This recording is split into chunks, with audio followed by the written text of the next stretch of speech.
one stiff spot. I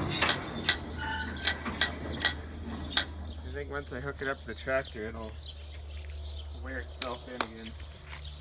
This baler sat in a shed for probably 15, maybe 20 years, not being used, and it's in really good shape, but it's just frozen up.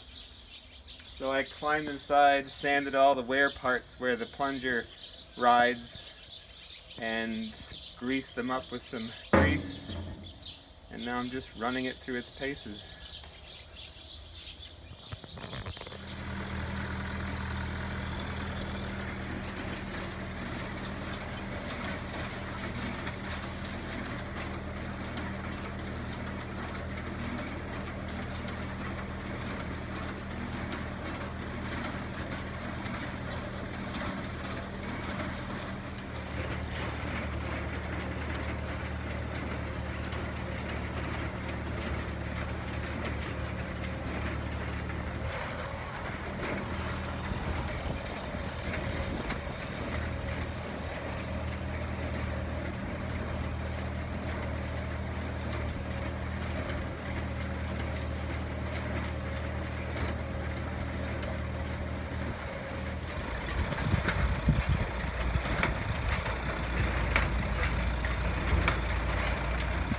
So as you can see, we got some hay baled this morning. Wanted to do it early because it's been so dry lately that the leaves were falling off yesterday, so I waited till the dew was just off this morning and then we baled.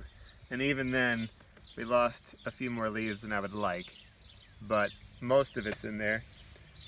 It's a lot of clover. Clover takes a long time to dry, so it's kind of nice that it's been dry lately, but I'd rather have rain, to be honest. So we fixed up the old John Deere 24T baler that I bought at auction, and had been sitting for about 15, maybe 20 years, and I climbed inside the bale chamber and sanded it all the wear points because it was all rusted up, and it worked a charm. Changed the oil, greased everything up, and it never missed a beat. Every single bale came out perfect. So it's gratifying to fix up old equipment that is destined for the scrap heap.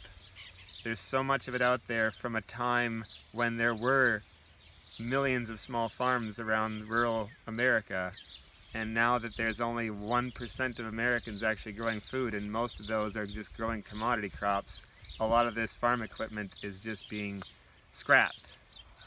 Maybe now that there's more and more folks moving to the country again, maybe that'll change and the prices will go up and more people will start saving them. That's what my hope is. So thanks for joining us, and we'll see you next time.